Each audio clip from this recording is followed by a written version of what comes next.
Good morning. Welcome to Morning Motivation of the Fit Mind. So, as promised in the beginning intro of this podcast and this season and series, I discussed that sometimes I won't be giving affirmations or mantras, but I'll be giving life lessons. Having been a coach for the past 10 years, I have learned many life lessons while seeking empowerment and betterment of myself. Helping myself become my better self and helping hundreds of other people become their better self has taught me so much. So, I want to start a series called A Message from Your Coach.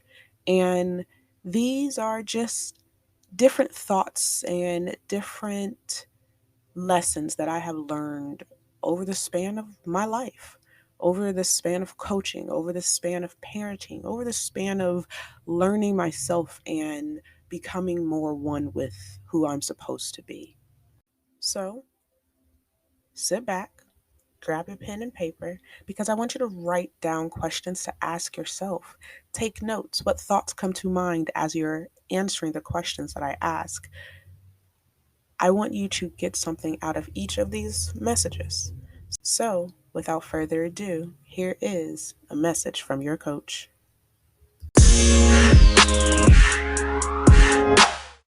This episode is brought to you by Google Gemini. With the Gemini app, you can talk live and have a real-time conversation with an AI assistant. It's great for all kinds of things, like if you want to practice for an upcoming interview, ask for advice on things to do in a new city, or brainstorm creative ideas. And by the way, this script was actually read by Gemini. Download the Gemini app for iOS and Android today. Must be 18 plus to use Gemini Live.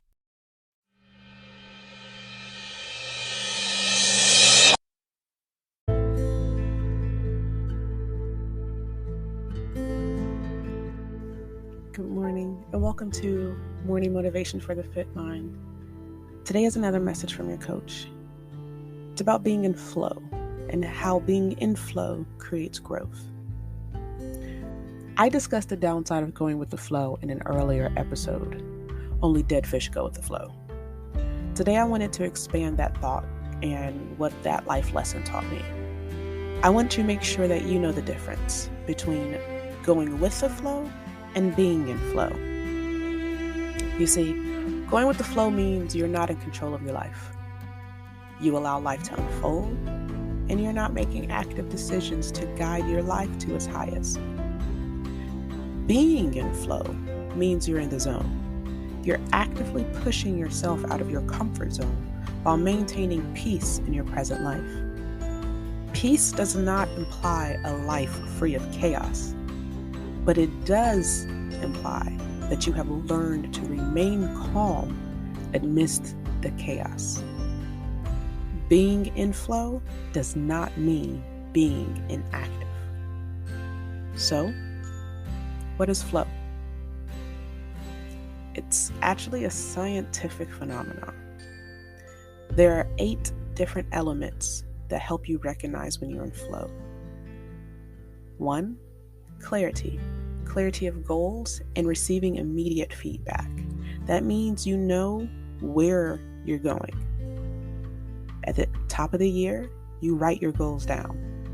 At the start of each month, you write smaller goals to break down into it, and so on and so forth. 2, it's a high level of concentration on a limited field. No one is successful if they're running 5 races a week.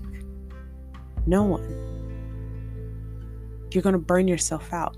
You're going to tire your muscles. You're going to overexhaust yourself, overtrain. So, reduce it. Focus on one thing. Make that one thing successful first.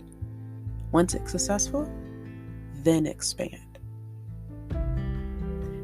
3, it's a balance between skills and challenges. Yeah, you're talented.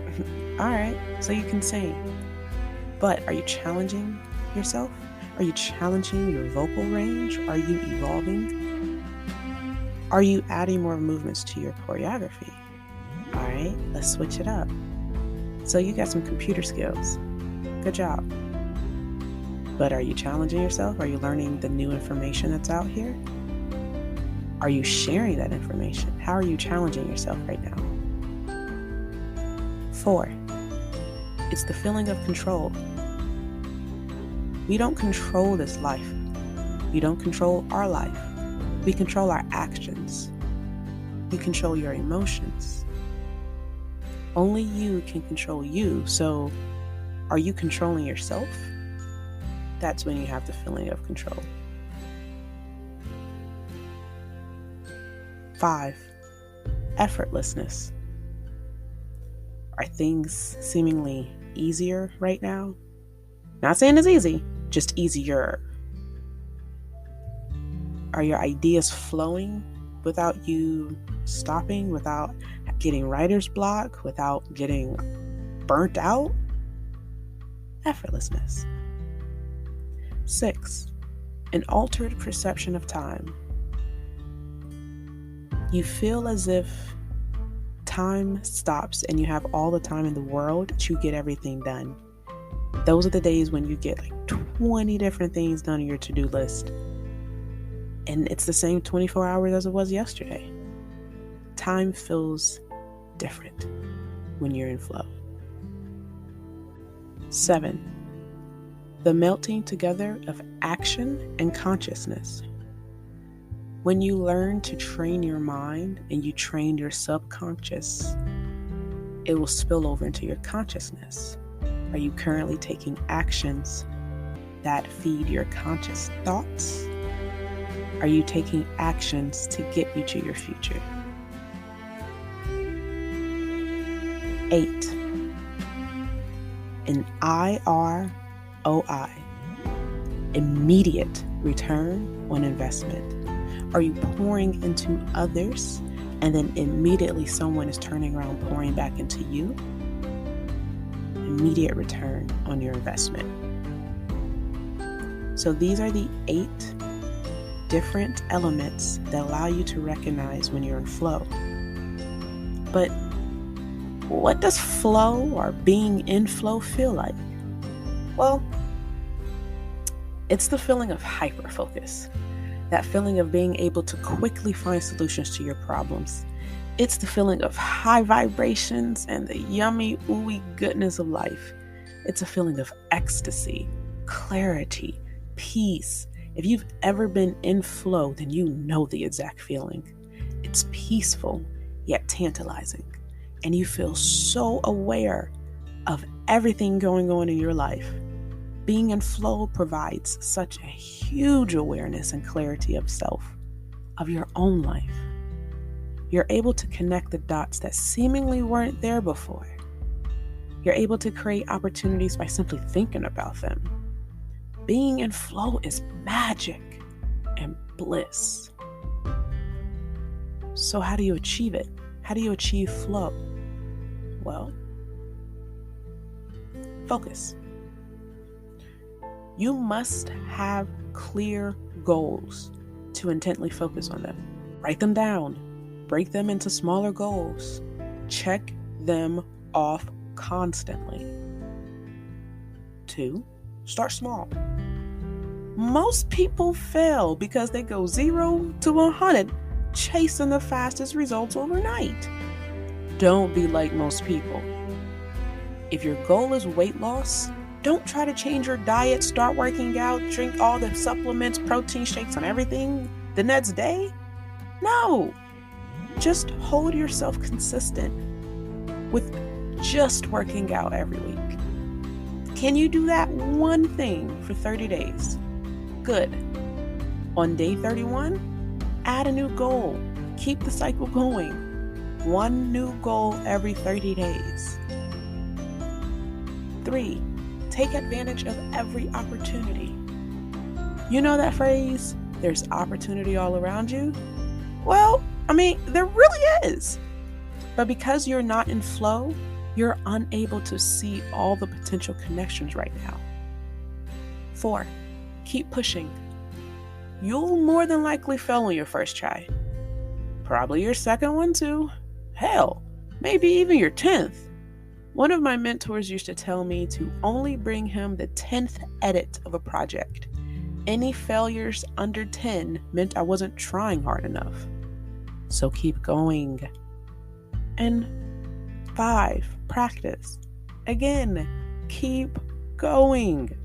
You will succeed. Learn from each failure. Practice doesn't make perfect. Practice makes permanent. So, do, fail, correct your mistakes, then do again. Keep showing up for yourself until it's a habit. Drink your water, family.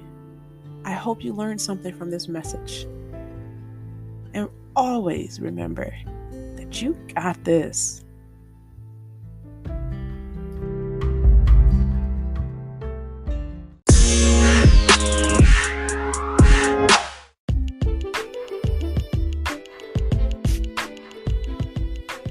This has been Morning Motivation for the Fit Mind by Ebony W. Join the Fit family by subscribing to my podcast, downloading the Fit app, or donating by clicking the support link in the description. I hope you enjoyed today's podcast.